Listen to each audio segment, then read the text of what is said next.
मलिष्का करिश्मा बुआ के भड़कावे पर नीलम ने कर दिया लक्ष्मी को एक्सेप्ट करने से इनकार और ऋषि लक्ष्मी का हाथ पकड़कर लक्ष्मी का साथ देते हुए चला गया ओबरॉय हाउस से बाहर और छोड़ दिया ऋषि ने लक्ष्मी के लिए अपना घर। जी हाँ दोस्तों, भाग्य लक्ष्मी के आने वाले धमाकेदार एपिसोड में जब ऋषि लक्ष्मी को लेकर वीरेंद्र के साथ घर पहुँचेगा और दादी नीलम मलिष्का करिश्मा बुआ जब लक्ष्मी से पूछेगी कि इलाज कैसा रहा, सक्सेसफुल हुआ क्या नहीं, तभी यह सुनकर ऋषि के साथ ऋषि के बाजू में खड़ी हुई लक्ष्मी जब पागलों वाली हरकतें करेगी तभी सबके होश उड़ जाएंगे और करिश्मा बुआ सबसे पहले लक्ष्मी को एक्सेप्ट करने से ठुकराते हुए ऋषि को कहेगी कि नहीं ऋषि, अब लक्ष्मी हमारे घर इस घर में नहीं रहेगी। अरे तुम लक्ष्मी को देख नहीं रहे हो, ये अब इस ओबरॉय खानदान में रहने लायक नहीं है। अब ये अगर हमारे ओबरॉय खानदान में रहेगी तो पूरे खानदान का ये लक्ष्मी नाम डुबा देगी। तभी यह सुनकर ऋषि को काफी बड़ा शौक लगेगा और नीलम ऋषि को समझाती हुई ऋषि को कहेगी कि ऋषि बेटा तुम मेरी बात सुनो, लक्ष्मी को तुम देख रहे हो ना, उसकी कैसी हालत हो गई है। अब यह लक्ष्मी तुम्हारी पहले वाली लक्ष्मी नहीं रही और तुमने इसका इलाज भी करवाया, लेकिन लक्ष्मी क्या ठीक हुई? नहीं ना,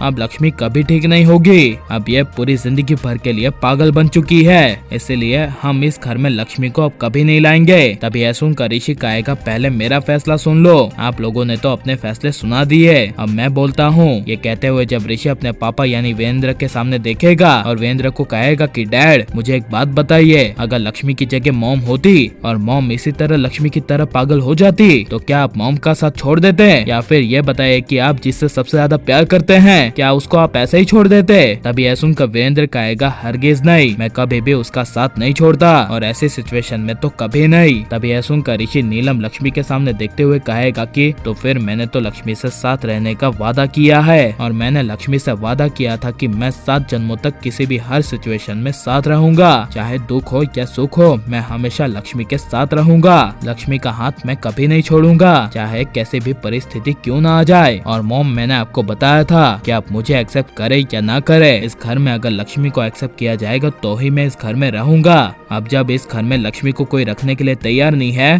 तो मैं भी इस घर को छोड़कर जाने का फैसला लेता हूँ। लक्ष्मी की इस घर में जगह नहीं तो मेरी भी इस घर में जगह नहीं। यह पूरे परिवार को कहते हुए ऋषि लक्ष्मी का जोर से हाथ पकड़ लेगा और ऋषि लक्ष्मी के सामने देखते हुए लक्ष्मी को कहेगा कि चलो लक्ष्मी हमारे घर चलते हैं। यह सुनकर लक्ष्मी पागल बेचारी काफी ज्यादा खुश हो जाएगी। जहाँ पर जब लक्ष्मी ऋषि का हाथ पकड़कर घर के बाहर जैसे ही जाएगी तभी लक्ष्मी पेड़ के पौधे तोड़ेगी और ऋषि जब लक्ष्मी के चेहरे पर मुस्कान देखेगा तभी लक्ष्मी की एक मुस्कान में अपने सारे दुखों को भुला देगा और लक्ष्मी के लिए अपनी सारी लग्जरियस लाइफ को ठुकरा देगा और अपनी जिंदगी को लक्ष्मी के लिए कुर्बान कर देगा। जहाँ पर जब ऋषि लक्ष्मी का हाथ पकड़कर कार में बिठाएगा और ऋषि कार में बैठेगा और कार को स्टार्ट करने जा ही रहा होगा तभी नीलम दौड़ती हुई अपने बेटे ऋषि को रोकने के लिए आ जाएगी और ऋषि रुक जाएगा। और लेकिन आप ऐसे घर में ओबरॉय हाउस में लक्ष्मी को रहते हुए देखना चाहते हैं क्या नहीं, और ऋषि अपनी लक्ष्मी के लिए ओबरॉय हाउस को छोड़कर सही करेगा क्या नहीं, या फिर ऋषि को लक्ष्मी को छोड़ देना चाहिए, ये सब हमें कमेंट में जरूर बताएं। और आप प्लीज इस वीडियो को लाइक शेयर हमारे चैनल को सब्सक्राइब करें। मिलते हैं नेक्स्ट वीडियो में, टेक केयर।